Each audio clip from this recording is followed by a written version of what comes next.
এখানে বড় বড় সাইজের চিংড়ি কিনে নিয়ে চলে এসেছি। আজকে বানাবো চিংড়ি ভাপা। এই যে চিংড়িটা পরিষ্কার করে কেটে নিয়ে এসেছি। এখন একটা টিফিন বক্স নিয়ে নিয়েছি, এর মধ্যে চিংড়িগুলো দিয়ে দিলাম। চিংড়িগুলো সুন্দর করে ছাড়িয়েছি, দেখো কি সুন্দর লাগছে। এটা একটা পেস্ট আছে, আদা রসুন কাঁচা লঙ্কা সর্ষে সব একসঙ্গে পেস্ট করেছি। একটু বেশি পরিমাণ লাগবে, এমনিতেও বেশি পরিমাণ লাগে যে কোনো ভাপাতে। আর আছে পেঁয়াজ বাটা, পেঁয়াজ বাটাটাও দিয়ে দেবো। সব 1 থেকে 2 চামচ মতো দিলেই হবে। আমি কিন্তু কাঁচা লঙ্কা দিয়েছিলাম 2-4খানা, আর লঙ্কা দেব না। অল্প পরিমাণে একটু হলুদ গুঁড়ো দিলাম, আর একটু লঙ্কা গুঁড়ো অল্প দেব। স্বাদ মতো নুন দিয়ে দিলাম।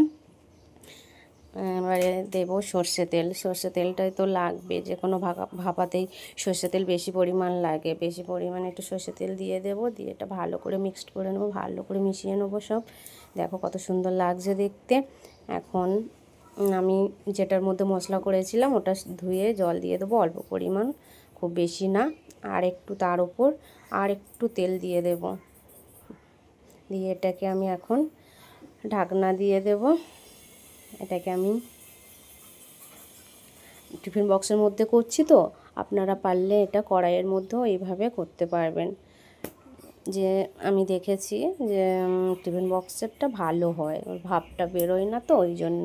এবার এখানে কড়াইয়ের মধ্যে দিয়ে দিয়েছি জল। জলটা যখন গরম হয়ে যাবে তখন টিফিন বক্সটা দিয়ে দেব। দেখো জলটা গরম হয়ে গেছে, টিফিন বক্সটা দিয়ে দিলাম।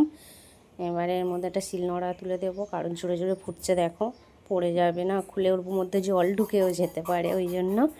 ওটার মধ্যে টিফিন বক্স দিয়ে দিলাম। এই যে 15 থেকে 20 মিনিট হয়ে গেছে, আমি এখন এটা নামিয়ে নিচ্ছি। এখন খোলার পালা। দেখো তোমাদের খুলে দেখাবো কেমন হয়েছে, দেখতে থাকো। এই যে টিফিন বক্সটা তো খুব গরম, খুব সাবধানে। দেখো কত সুন্দর দেখতে লাগছে গ্রেভিটা। চিংড়ি মাছ নিয়ে নিলাম, গরম ভাতের সঙ্গে যে কত সুন্দর খেতে লাগে। এই রেসিপিটা সবাই বাড়িতে